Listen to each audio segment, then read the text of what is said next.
true learning is all self-learning.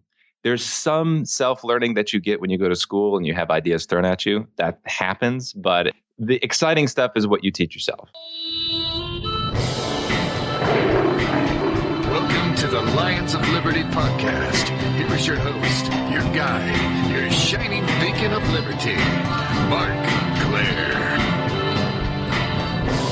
Roar! What's up, Liberty Lions? It's great to have you back here at the Lions of Liberty podcast, your home, as always, for great conversations about the ideas of liberty. And I've got another one coming for you today in this, the 268th episode of this program. And that means that you can find today's show notes featuring links to all sorts of stuff, particularly things we discuss in this episode, over at lionsofliberty.com/268. And I know many of you out there are facing major healthcare decisions, especially right now with the open enrollment period for 2017 having just begun. I want to encourage you to check out today's sponsors, Health Excellence Select. They have set up the ultimate free market, affordable alternative to Obamacare that you absolutely must check out. Learn more at lionsofliberty.com/health. My guest today is a self-described rationalist philosopher who works outside of academia. He is the host of the Patterson in Pursuit podcast and has recently released the book Square One, The Foundations of Knowledge. I am pleased to welcome Mr. Steve Patterson. Steve, are you ready to roar?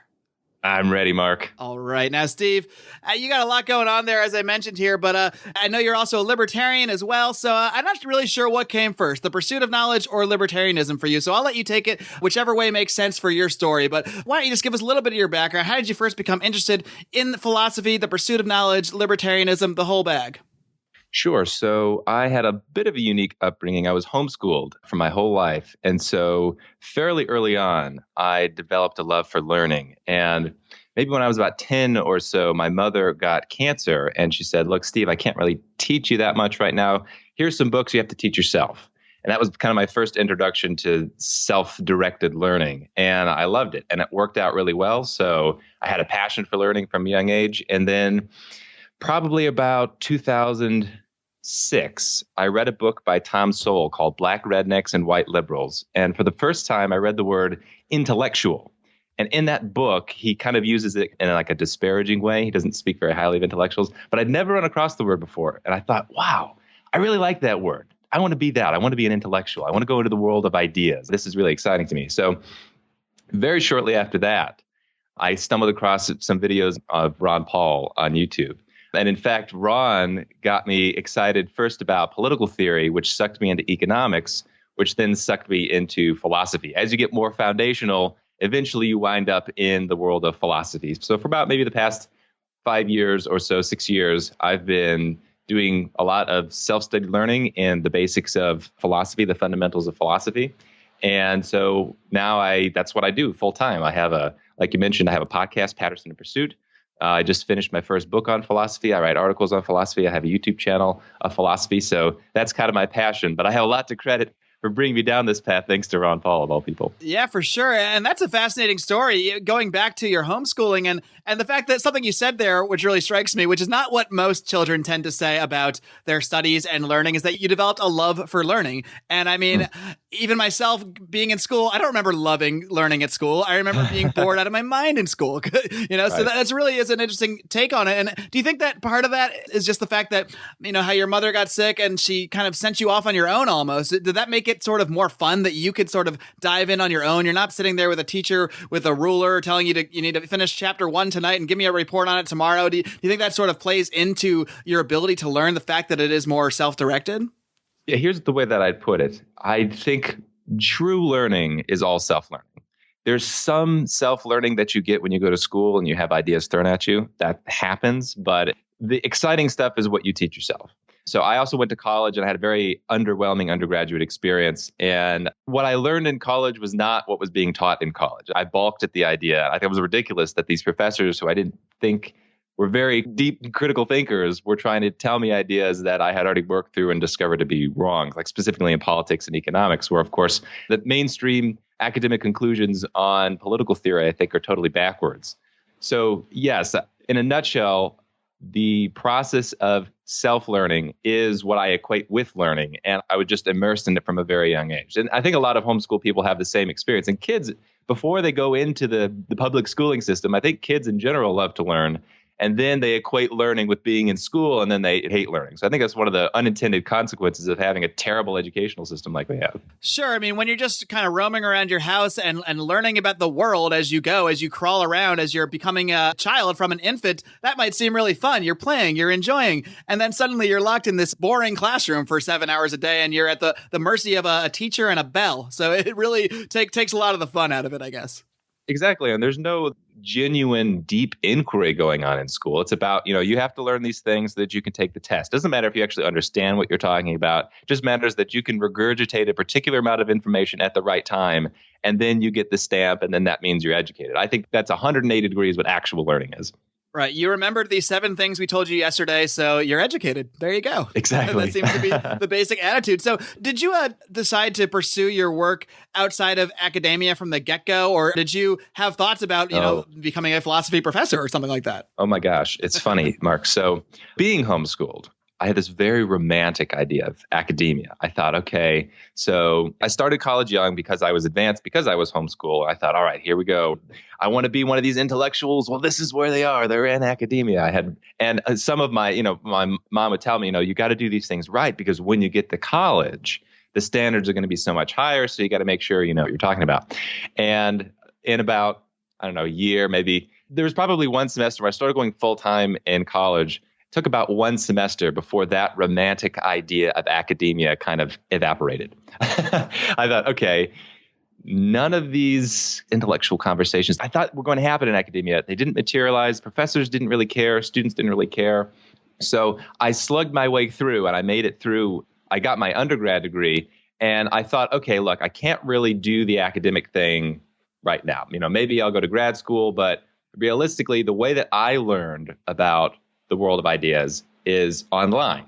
So this was probably 2010 when I graduated. And I thought, well, what I'm going to do is I'm going to go into a nonprofit now that I've graduated, and I'm going to actively create content in the world of ideas through the nonprofit world, because I think that's the future.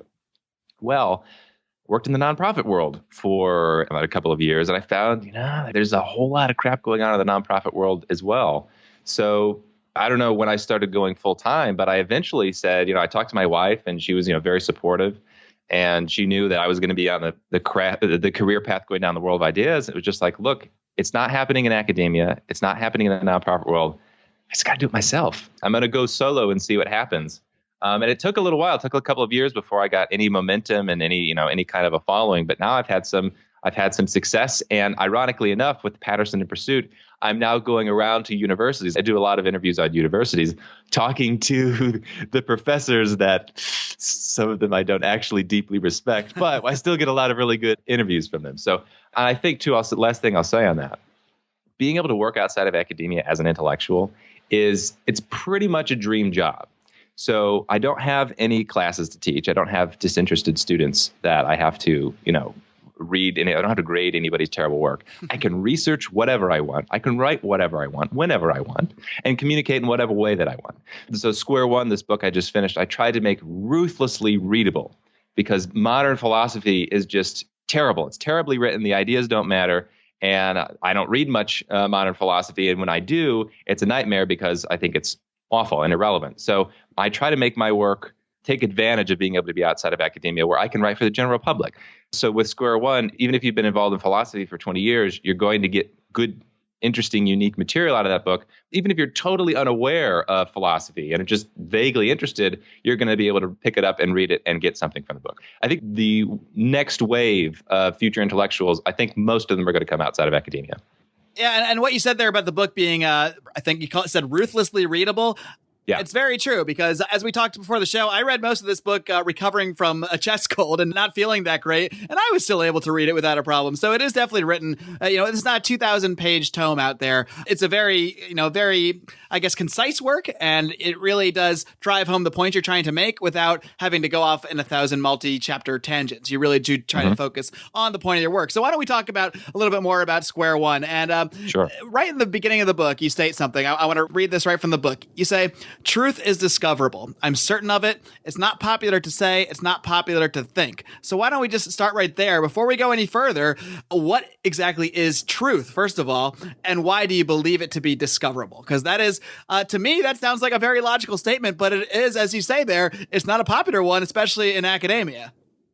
Right. Yeah. And it's not just academia. It's the general public. I think our general culture in the West thinks that the idea of objective truth is naive, or that it's silly, that was disproved, 100 years ago. There's no such thing as objective truth. The quote you just read, the entire part of the book, that's the beginning, that's the introduction. And that took me the longest to come up with. I worked on trying to get that condensed down to 3 words. Truth is discoverable. If you can sum up the entire book, and really the whole reason that the foundation for my career, my passion, everything I'm doing, in 3 words, that's what it is. Truth is discoverable. So what I mean by truth, and I go into this a little bit in the book, it can be kind of an ambiguous word, but the truth is simply the way that things are. So there is a world, there is the way I would put it is there is existence, things are out there, and the way that they are, that is the truth. And it is possible for the mind to grasp, at least in some abstract respect, and in some places, some concrete respect, it is possible to grasp the way that things actually are. It is possible to grasp the truth. Now, there are a million different attacks on this idea that a human mind can grasp objective truth.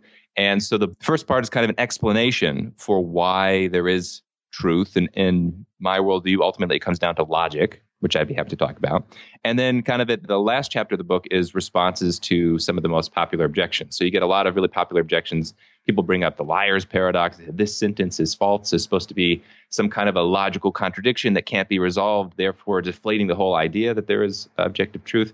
And there's many others. So the book kind of starts with an explanation. There has got to be truth. And then it's my attempt at resolving some of the popular paradoxes that people throw to get around the idea that there is objective truth.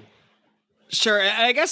I think the main overall objection, without honing on any one specific one, is that basically the world is so vast. There is so much out there. Even things that we think we see, we can't really necessarily say we know these things are true. They're Right. just how we perceive them. So what a lot of people would say is, yeah, even the things that we think we know, we don't really know that we know them, which sounds kind Right. of crazy, but that is the kind of thing you hear out there. So Yeah, all the time. what do you think are the biggest objections kind of within that sort of overall idea that, you might think you can discover truth, but you don't know that truth is the truth?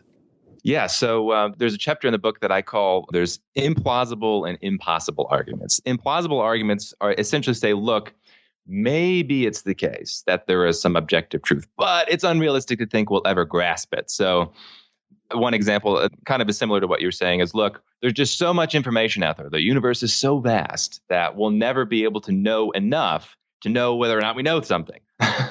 We always have to keep this.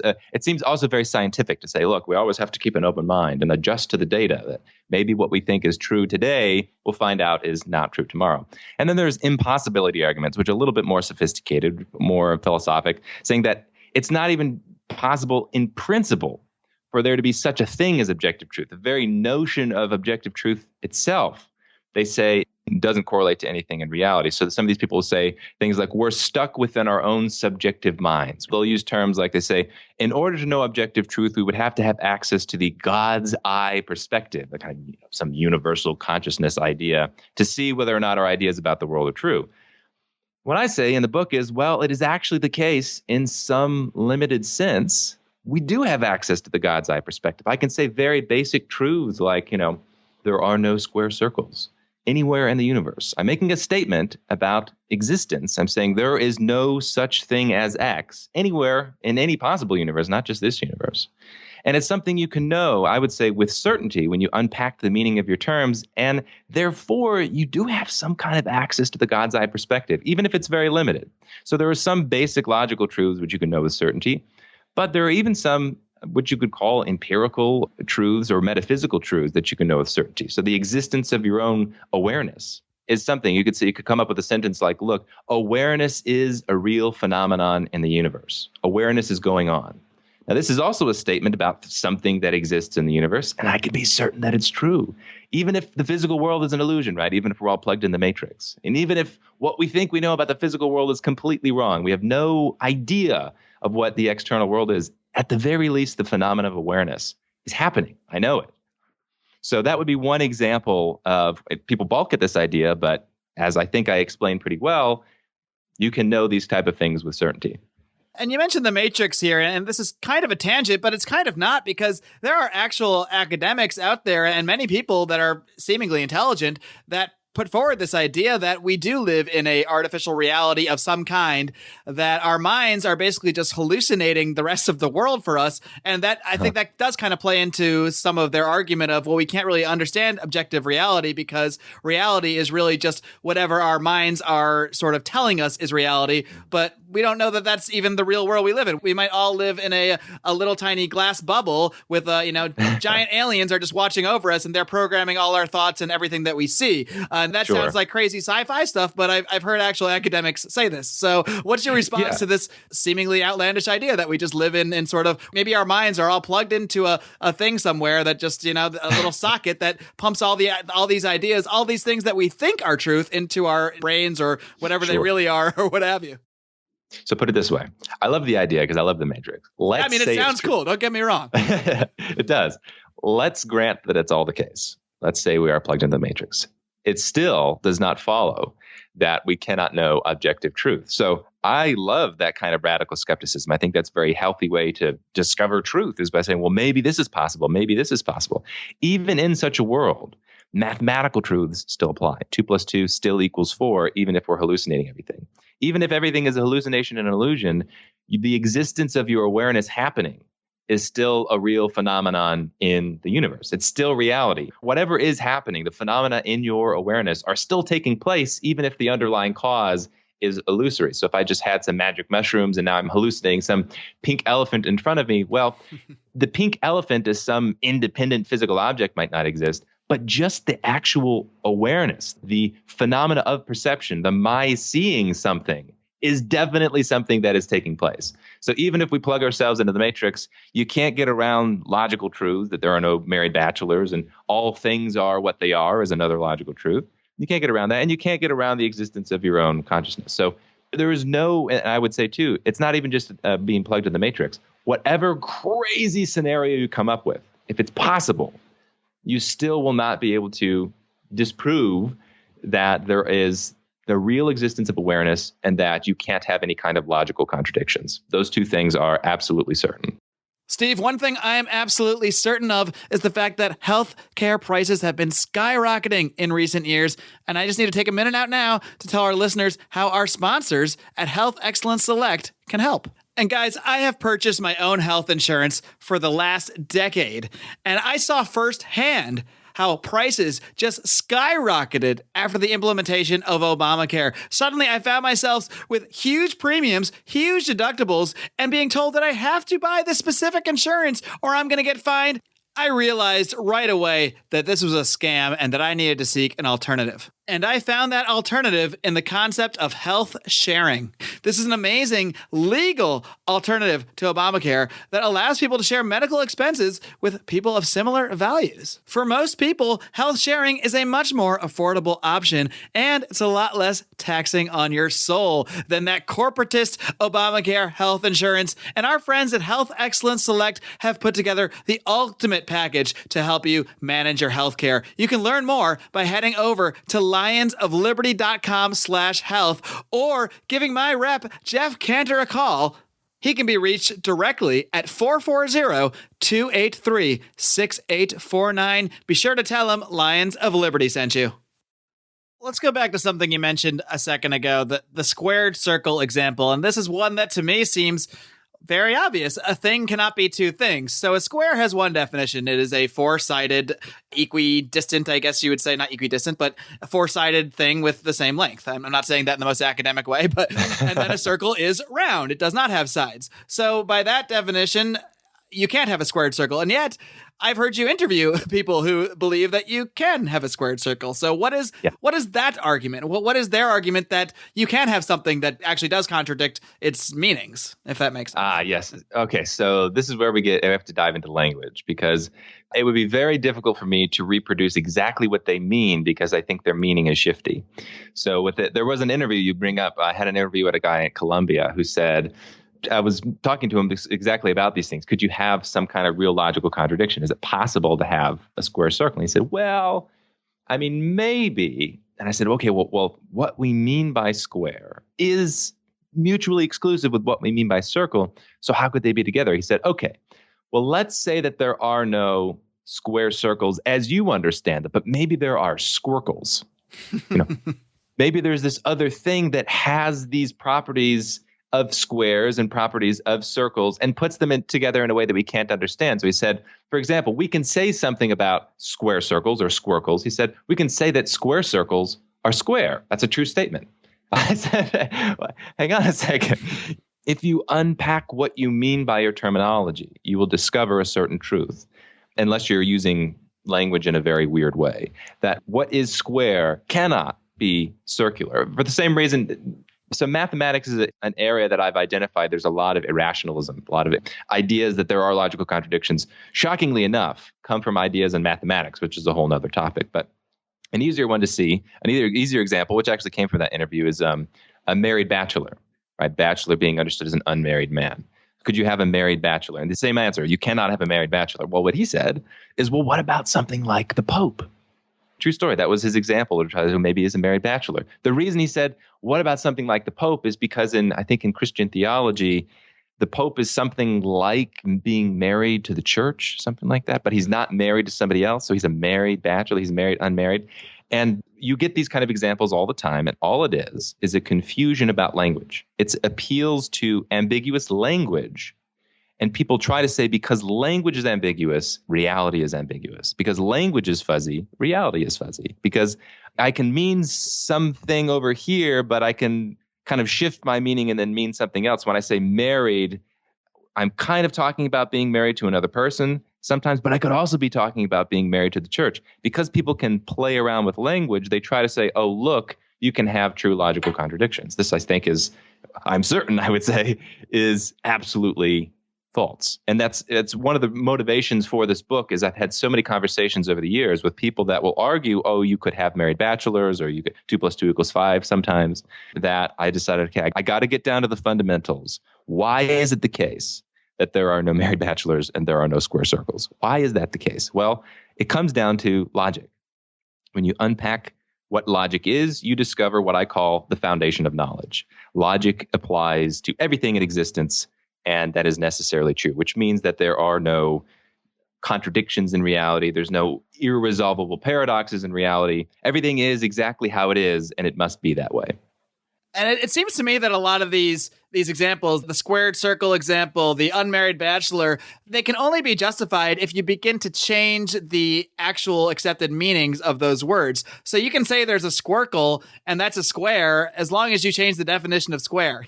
As long as you don't say a square still has to be this 4-sided thing. Well, if that's the case, then we've just thrown out the words entirely anyway. So what was the point? And same thing with the married bachelor. I mean, you can say there's a married man who acts like a bachelor. Maybe he lives in a separate room as his wife. Maybe he lives the life of a bachelor. Maybe he sleeps with other women and doesn't clean his dishes, but he's still married, so he's not a bachelor by those definitions. And I think it's very dangerous when we allow the perversion of language like that, and that seems to be your feeling as well, and why one of the major reasons that you pursued this work.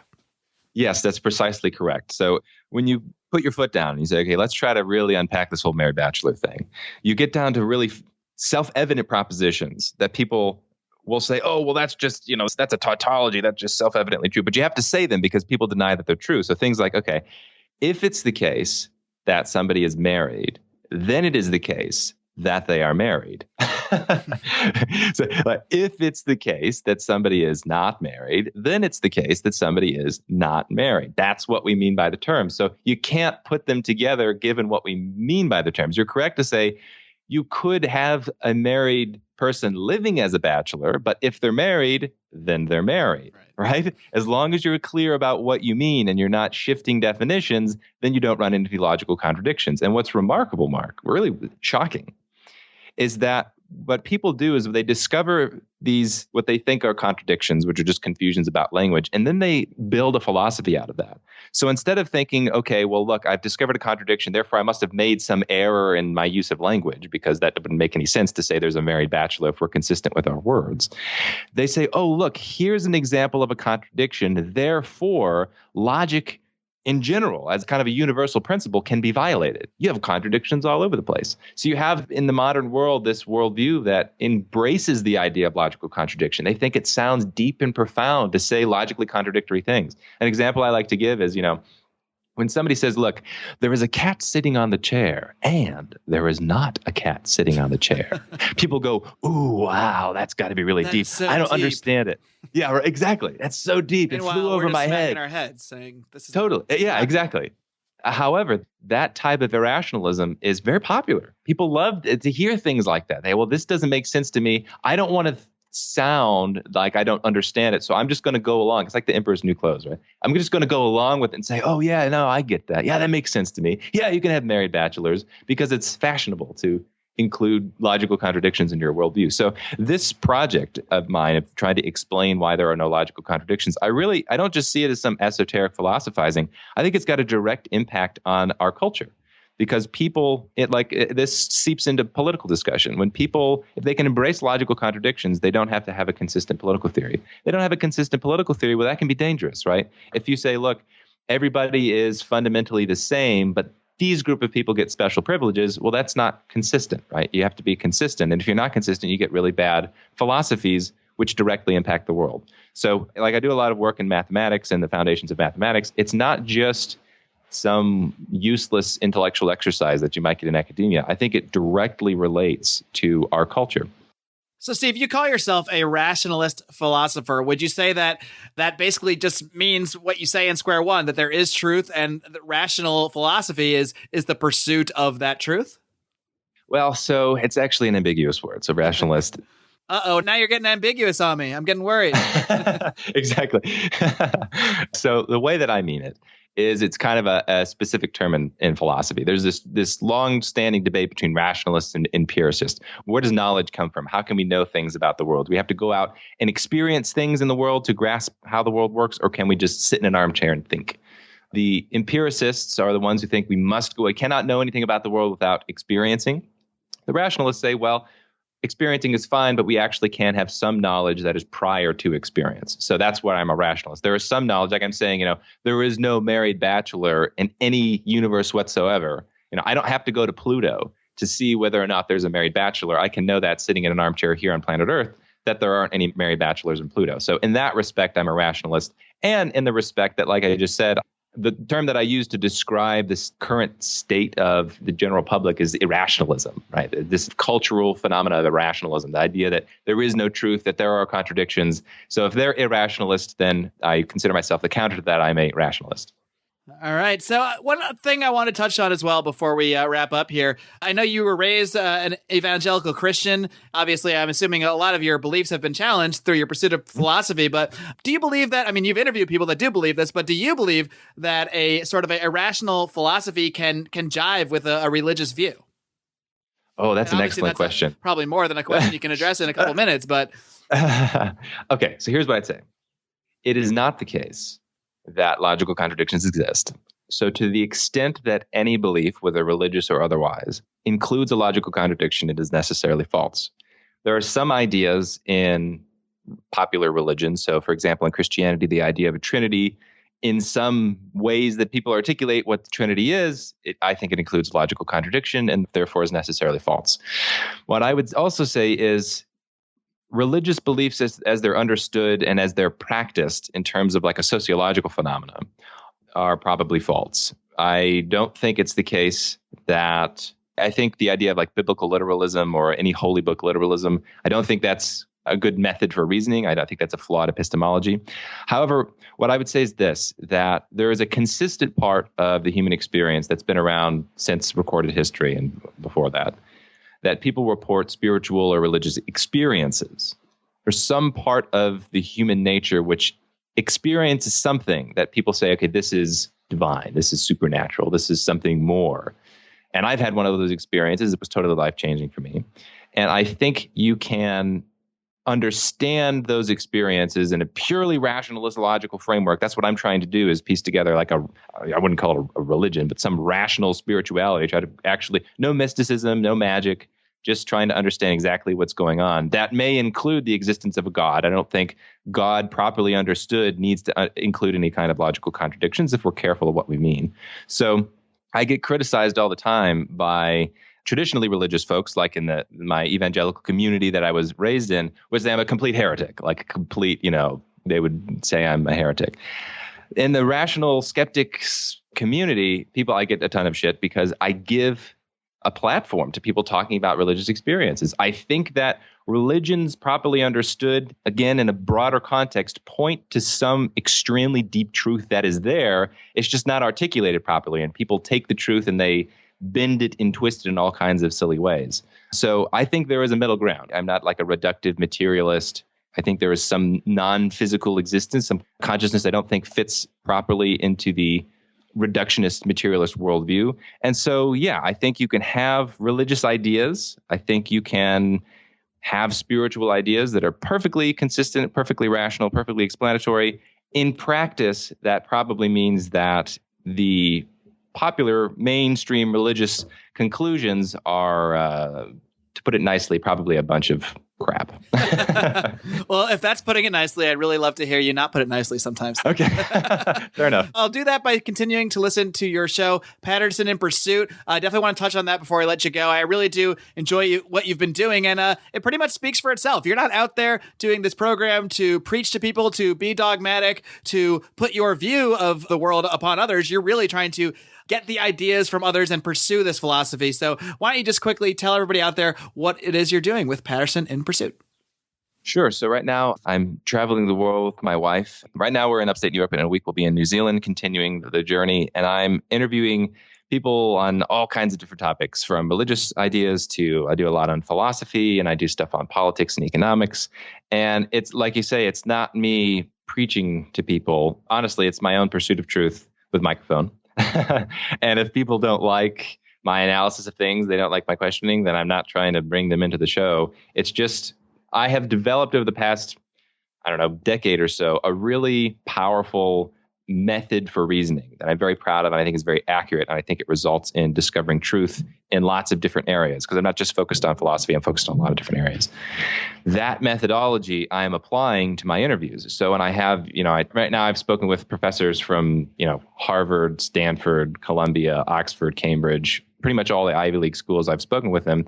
And afterwards, I'll do a separate episode I call my interview breakdowns, where I take my own approach, take my own philosophy, and I say, look, here's what I like, here's what I don't like, here's why I like what I like, and here's why I don't like what I don't like. Make up your own minds. So far, people really like that. They like, and I try to make it, like in the book, I try to make it ruthlessly understandable. Like, I'm not trying to impress people. I'm not trying to bowl them over with jargon. I try to break things down in a very simple way that everybody can understand. So that's Patterson in Pursuit in a nutshell. And like I said, Patterson in Pursuit, it's on my playlist, guys, so maybe it should be on yours as well. And also, Steve, as we talked about your book, Square One, it is now out, I believe. So if you just want to tell everybody where they can get that, of course, we'll also link to that in the show notes for today's program. Yep. So you can get it on Amazon. There's a Kindle version that's out now, and in the next couple of days, there's going to be a paperback version as well. In the next couple of months, there will be a voiceover, because I like doing voiceover stuff. I also have a YouTube channel where I do a lot of voiceovers of the articles that I write. Are you doing your own voiceover for your own book? Oh, yeah.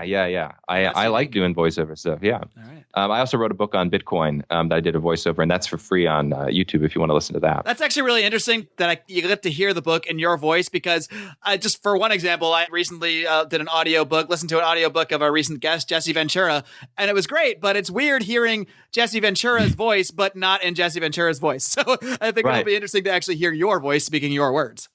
Yeah, and I really enjoy it too because text sometimes is ambiguous, not because reality is ambiguous, but because people read things in an ambiguous way, which that's just how text works. So it's really nice on my end because I get to say, look, this is what I meant, and you can understand it more with my own emphasis. So I really enjoy reading it. But also, if you don't want to do it through Amazon, I also have all of my support comes through individual contributions on Patreon, which is a website where people say, hey, look, I'll pitch in $1 or $2 whenever you release new content. So you can also contribute to the show that way, which when you contribute, you get a free copy of Square One and my book on Bitcoin. So those are two ways that people can pick them up. All right, Steve Patterson, guys, I do highly recommend checking out Steve's work, whether it's the book, whether it's the podcast, whether it's the many videos and articles you got out there. Pursuing truth is, I think, one of the most important things we can do. If we're going to have a rational political philosophy, we first have to have a rational method of thinking. So that's certainly something you're out there trying to do, Steve. So I do really appreciate your time and everything you're doing. And keep up the great work, Steve. Keep on roaring. Thanks, Mark. Great speaking with you. All right, folks, I hope you enjoyed my conversation today with Steve Patterson. And I got to say, as someone who believes that philosophy and the foundations of our beliefs are quite literally the most important things to advancing the cause to liberty, well, I really appreciate what Steve Patterson is doing, not just his overall work, but in particular his podcast, which I really want to recommend you guys check out, Patterson in Pursuit. It really is a great program. He really is just, as the podcast title suggests, in pursuit of truth and knowledge. And I really do think his approach is a great one. And it's one that more people out there should and could take to things, to listen to what other people have to say and try to use a rational thought process to sort out what they're saying, to re-examine your own beliefs, to be skeptical. These are all things Steve also talks about in his book, Square One. I really do think that the foundation of our knowledge is essential to being able to argue points, to being able to kind of spot the logical fallacies in the quote-unquote points that other people across the political spectrum often make. Those aren't always necessarily points per se, as much as random statements that make no sense. But I really think that Steve does a really worthy task here of trying to sort things out and trying to really break things down to the base philosophical level. I think we need a lot more of that. I do hope to have Steve back. We talked a bit about after the show about how this philosophy, how using a rational philosophy in his view actually does lead one to the ideas of liberty. So we're going to try to do a follow-up with him sometime down the road. But today I just really wanted to introduce you to Steve's work and some of the base concepts of philosophy, of logic, and that sort of thing. So I really hope you guys enjoyed it, as I hope you guys enjoy everything we do here at Lions of Liberty. We've got some exciting things coming for you in 2017. Until then, there are some basic things that you guys can do to help this program out, starting with number one, share this show, baby. Share this with your friends. Share it with your family, especially a show like this where we really don't get to ideological, we really don't get into libertarian weeds at all. It's really just a show about the basics of philosophy and what Steve is doing here. So I really do think this is an episode in particular that you could easily share with some non-dogmatic family and friends, or even friends and family that have another ideology, but might really be open to, okay, well, maybe I do have to analyze the foundations of my beliefs, as Steve Patterson suggests. Another great way you can help us, of course, is to leave us a 5-star rating and a great review on iTunes, on Stitcher Radio. These ratings and reviews that you guys leave are crucial, and I mean crucial, to those little algorithms that will show people certain shows, push you up in the iTunes ranking. iTunes in particular is still by far the largest podcasting platform, so any help you guys can give us in this area, huge, huge, huge help to this program. Till next time, guys, this coming Wednesday, we've got something really interesting for you. It's a little experiment that we're doing, and I'm not going to reveal too much about what that is because I will explain it all in 2 days, so you don't have to wait too long, but it's going to be something called the Liberty Draft. That's right. The first ever, as far as I know, draft of libertarian personalities, libertarian politicians. We're going to draft our own little fantasy teams here with our eye on 2020 and creating a great propaganda team for liberty in 2020. And to find out more about just what that entails, well, I guess I'll see you in 2 days. Until then, folks, live long and live free.